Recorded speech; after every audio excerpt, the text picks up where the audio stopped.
And defeating Dana Bonner in her comeback at Gainbridge Fieldhouse was a fantastic team effort. Seeing her defeated, playing poorly, and Alyssa Thomas sulking all over the floor must have thrilled the crowd. When she returned, Bonner booed. Do you know what makes basketball karma so lovely? When Dana Bonner returned to Indianapolis, she learned the hard way. She most likely believed she would ride off into the sunset with a better team after leaving the Indiana Fever in the middle of the season. Now fast forward to her. The universe, however, had other ideas about getting back to Gainbridge Fieldhouse. In addition to the Mercury losing 107 to 101 without Caitlin Clark, Bonner received harsh jeering, only managed 4 points, and saw her replacement, Aari McDonald, score a career-high 27. Alyssa Thomas, her fiancée, was also seen on tape making fun of Fever supporters just before they were reprimanded by the squad they said wasn't good enough. What then enraged Caitlin Clark? And how did Bonner receive quick karma in so many different ways? If you agree, leave an immediate karma Bonner comment. Come on. After defeating DeWanna the scammer Bonner, we were able to celebrate. Cheers, buddy. Cheers, Bonner, my friend. This is where I want to start. You're terrible. You ruined it. All that commotion was your fault. When you removed the Indiana Fever jersey, I still believed you had quit hitting the side of the backboard when you were shooting threes. You could sense the energy in the air as soon as Dana Bonner took the court at Gainbridge Fieldhouse. For Indianapolis supporters, this was more than just another game. Since Bonner chose to leave their team in the middle of the season after agreeing to a deal with the Fever, they had been anticipating this day. As soon as she logged into the game, the alcohol began to flow, and it continued to do so. It wasn't just another road game when Bonner returned to Indianapolis. This was an attempt to make amends with the fans she turned away from when times were difficult. The crowd grew louder and more nasty each time she touched the ball. When she went to the free throw line, you could hear the supporters shouting "quitter" at her. It was a personal offense to Sophie, and the hostility was genuine. She is joining that team for the first time from Phoenix number 14. Even Caitlin Clark was captured on camera savoring every moment of the crowd's fervent response. Clark was on the bench cheering each defensive stop against her old teammate. Even though she was out due to a groin injury, Clark leaped up and rejoiced as if they had just won the title when Lexi Hull and Natasha Howard stopped Bonner's shot, resulting in a shot clock violation. The unity of the team was evident, and Clark's response gave you a clear indication of how the locker room truly felt about Bonner leaving. Bonner and Hall are fighting. Bonner leads way short, fades, fires, and twists. Hull put up a great defense there. It's a shot time violation, and Copper finds it and bounces for Bonner, who had her shot blocks. Hull blocked near the rim after Connor walled off. At third, Indiana leads by 5 points. Alyssa Thomas, however, wasn't satisfied with only observing from the sidelines. Throughout the whole game, Thomas engaged in intense arguments with certain segments of the crowd while openly taunting Fever supporters. Totally unaware of what was happening on the scoreboard, she was shown on tape telling fans that Bonner had joined a legitimate squad. She had no idea how badly this was going to backfire, but Thomas seemed to think she was making some sort of power move. When Thomas became more combative in her taunts, shouting at the crowd, and apparently attempting to protect her fiancé from the alcohol, the drama intensified.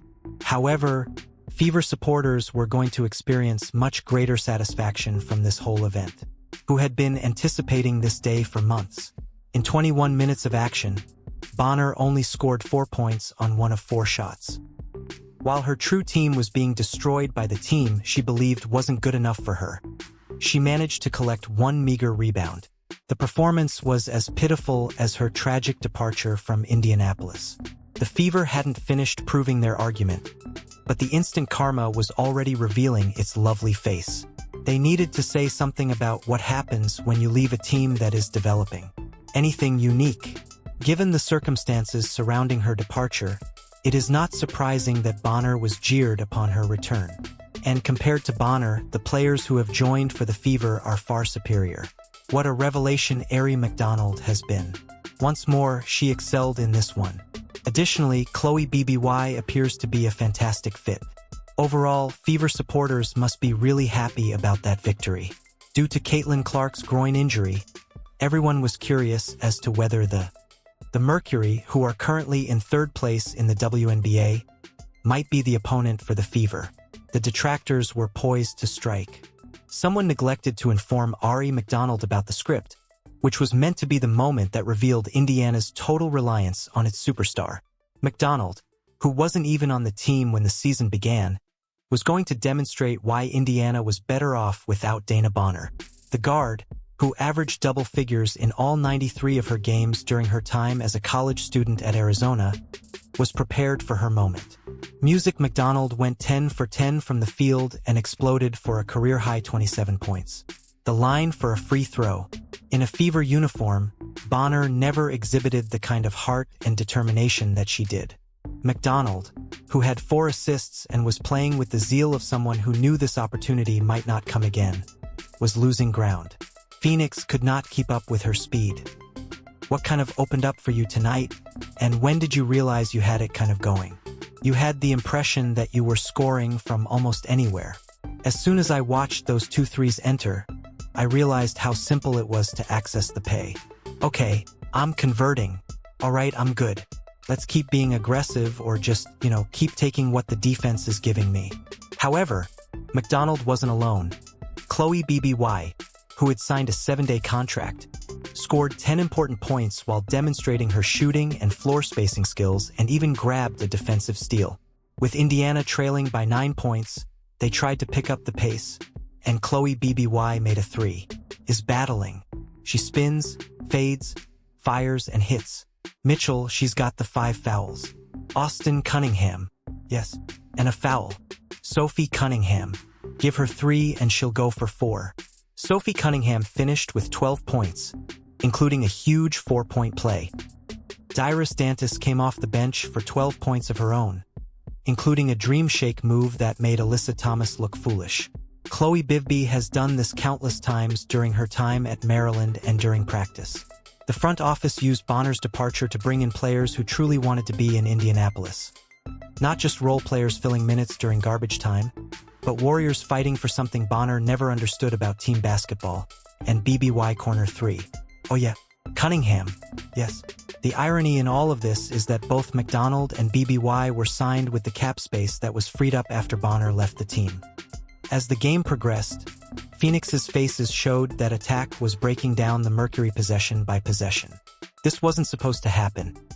Indiana was supposed to collapse without Clark, but instead they were playing with more chemistry and energy than they had displayed all season. Addition by subtraction was happening in real time, and everyone in the arena could feel it.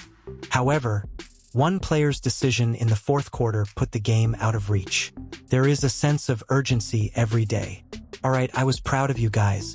The way that offensive and defensive substitutions were prepared to go with that. Everyone who came in made an impact.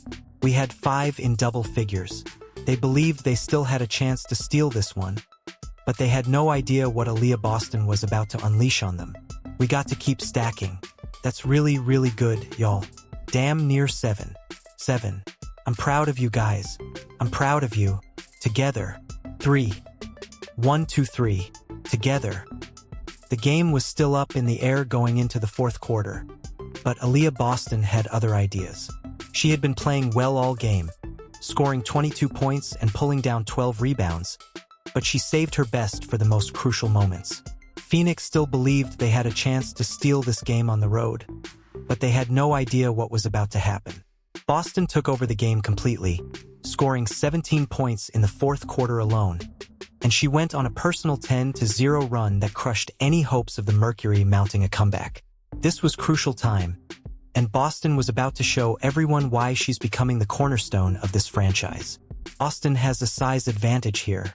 He wants the clear out. He gets the clear out. He gets inside and pushes it home. The second player is Ari McDonald, who did not start the season with a fever but has really come on strong. He passes inside. It's a bullet. There is some more contact there underneath.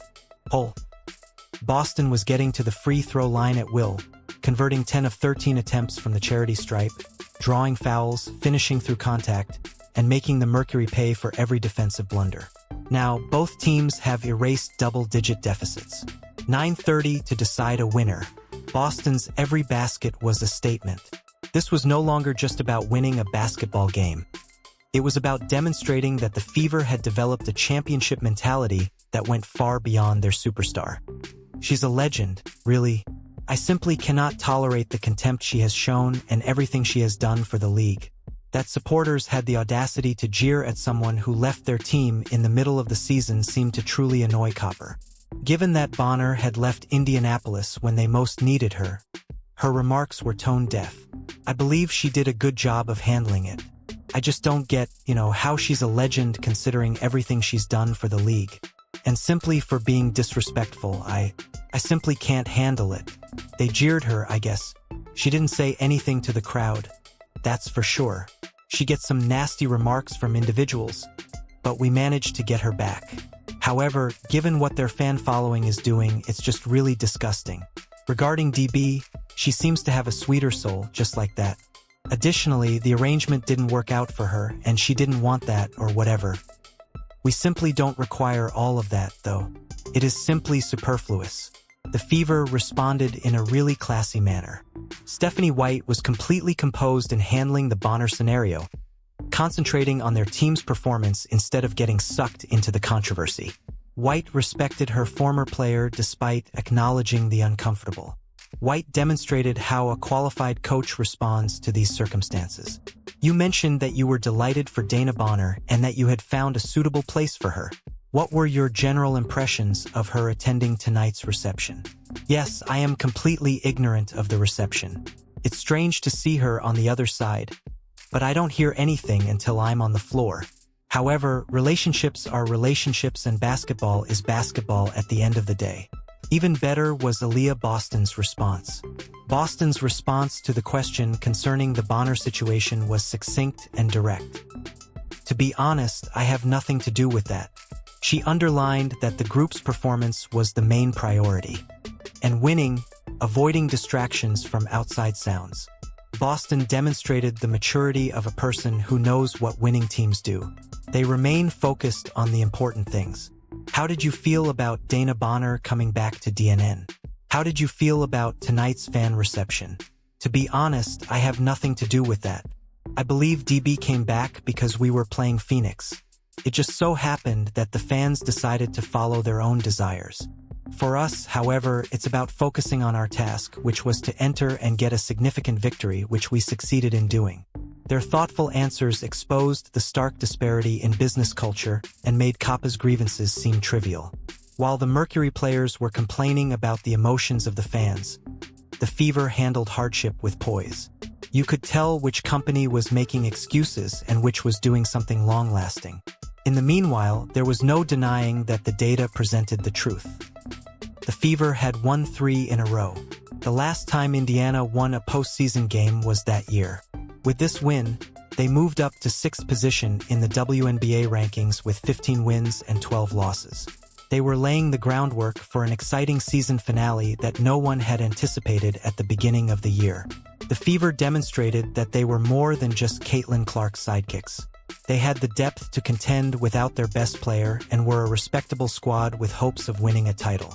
This victory was more than just basketball.